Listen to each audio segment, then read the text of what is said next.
My life is a storybook of God's manifestation. I'm a product of my worship. It's not by singing, it's by grace. I'm living in a house I didn't pay 1 naira. Do you know what it means for somebody to finish building a house and give it to you?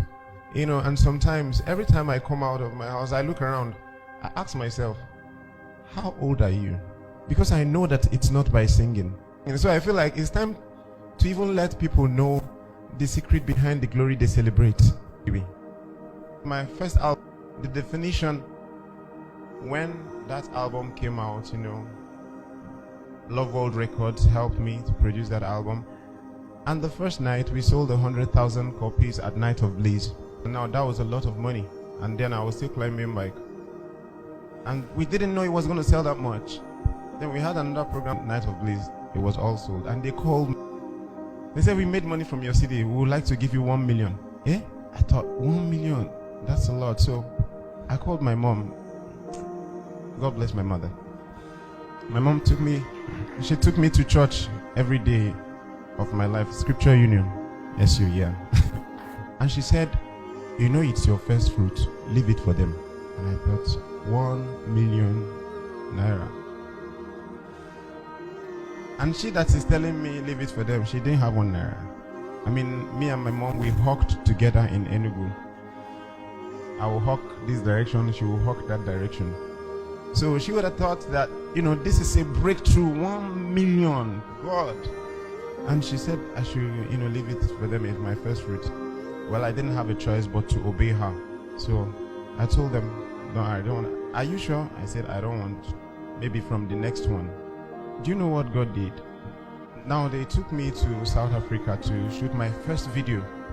They said, okay, since you don't want money, let's make a video for you. Let's. And while we were shooting, I met some people who say, are you the Frank Edwards? We love your music. We didn't even know you're Nigerian, But, you know, your music needs to circulate, go to everywhere in the world, you know. But here's what you're going to do. You're going to remove Jesus and use God.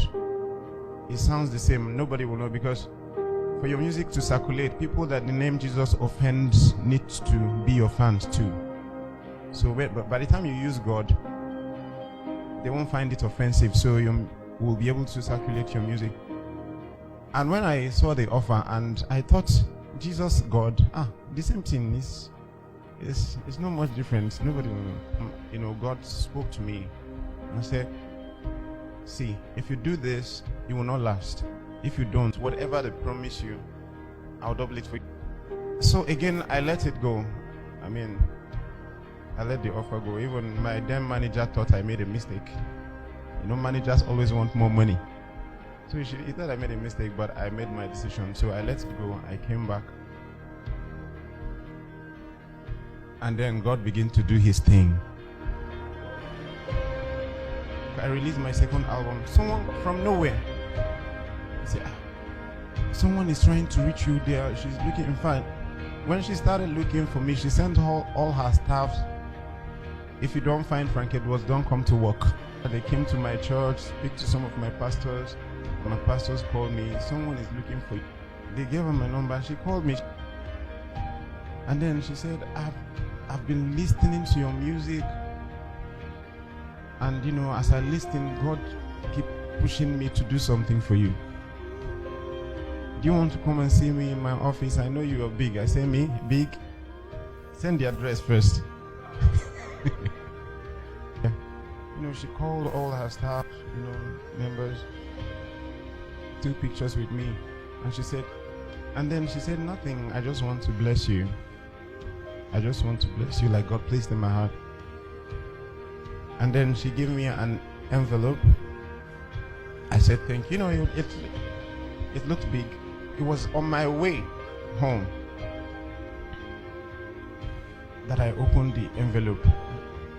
I opened it, so I called her. I said, Ma, the envelope you gave me. She said, what? I said, look what's inside. She said, that's for you now. And besides, anytime you want to do anything, the bill is on me.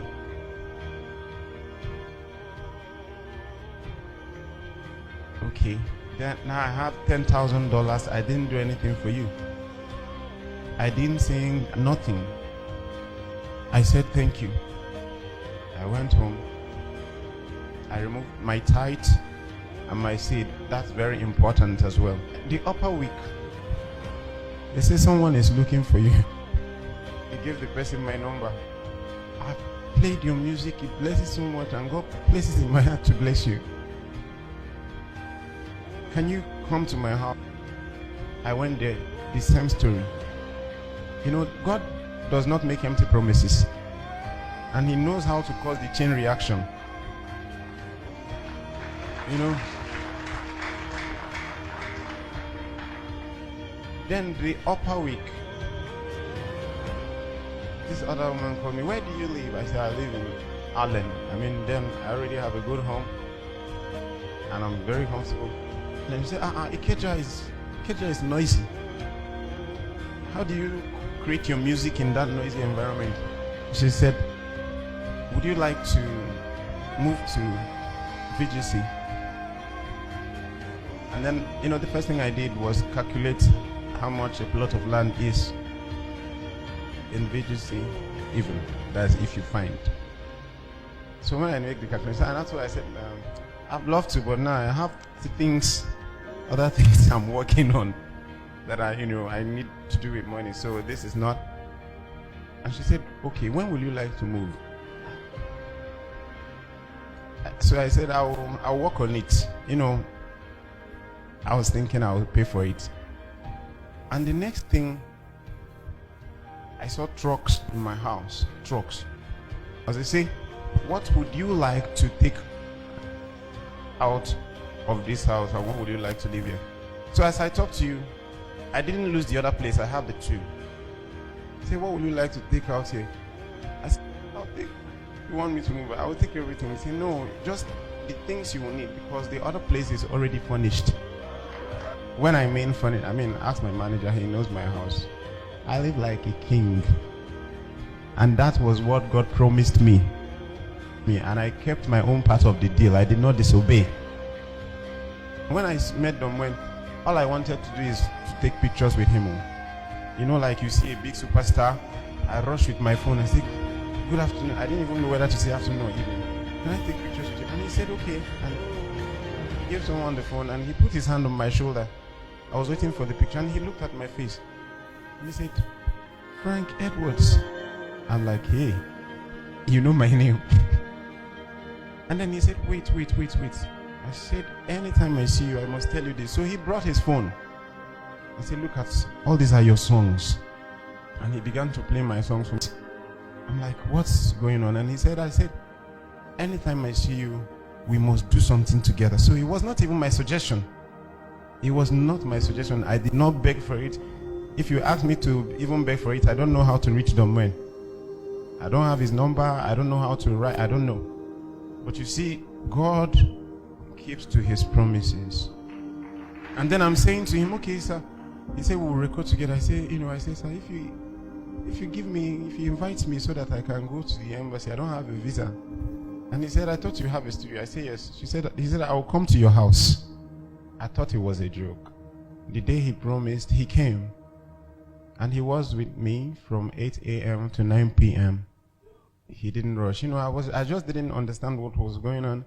And then he said, okay, for this story to be complete, we'll have to record in my house too. We have to record in Nashville too. And I didn't have a visa. Now, because now I know people, like big people. So I called all the people and I said, I want to go to the embassy and I don't want to have difficulties. This governor spoke to this person spoke to this person. So they finally got someone to take me to Consular General's office at the American embassy. Yeah. So they took me in. I was sitting face to face with the consular. And I've been to that place before. They rejected me visa. And I'm asking myself, wait, Frank, you entered here, you didn't queue. And then we had to say, what's the matter? I said, I brought my brother here. He came before, they rejected him visa. So now he wants to apply again, but we don't want the same program. The consular asked me, what was the issue the last time? I said, I don't know. They just refused me. I don't know what happened. He now said, okay, no problem. Apply again. That's bringing me to say, when God is doing his thing, he doesn't want any man to take the glory. So I'm sure God felt, because so now you're feeling like you now know people. I applied. I went, they refused me. And now I'm thinking, if you have a meeting with Consular General and they refuse you visa, what else do you want to do? I didn't know God probably was not happy with that. I prayed, when it came to my mind that maybe God is not happy. And so I said, Lord, I'm sorry if I've gone the wrong way about this visa issue. I apologize. And then as I prayed that prayer and stood myself, I had a confirmation to go back again. This time I didn't tell anybody. I didn't tell nobody. I just paid for the visa application, applied again, just picked my passport, and I went there. All the embassy staffs from the entrance, hey, Frank Edwards, we love your music. Frank Edwards, we love your music. Even inside the interview hall, just someone still telling me, Frank Edwards, I said, this thing you're telling me, tell Oyibo now. I'm not the one. This Oyibo that will give you, tell him that you know me, So they say, go to counter 10. And my heart started beating again. I didn't know that God has gone ahead. And here I'm standing before this lady. At one glance, she just started smiling. I don't know why. So I came close. She said, how are you? I said, I'm fine. And she said, I love your music. That was the end. She said, you were amazing at the experience. And I left, then a few days later, I collected my visa. And that's how I got to the visa. I went to America and we are done with our album.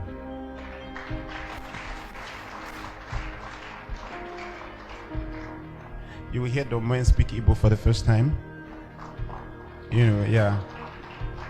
And this is the first African collaboration with Domwen or any, Integrity Music. They've never done it before. And, God even opened, while I was in America, God opened doors. Domwen said to me, what can we do for the upcoming African artists? We discovered that we have so much talent, but they lack the right exposure. They lack the right exposure, the right sound to their music. And then he thought, okay, he was the last president of Integrity Music. And I have my own record label, which God helped me to build. So he said, since you already have Rocktown and I have my own, to help the African artists, let's open another company together. I'll be the president, you'll be the vice president. And I thought that's cool, vice president. So now the story is from hawking in the street to being the vice president of the biggest record label in Africa. I don't know what you're believing God for. I don't know your background. I don't know what you've been through. But see, don't let your background put your back on the ground. It doesn't matter what you have done. It doesn't matter who gave birth to you. It doesn't matter they say in your family they don't marry. In your family this, in your family that. Tell them this is me. He who is in Christ is a new creation. All things has passed away. Everything has become new.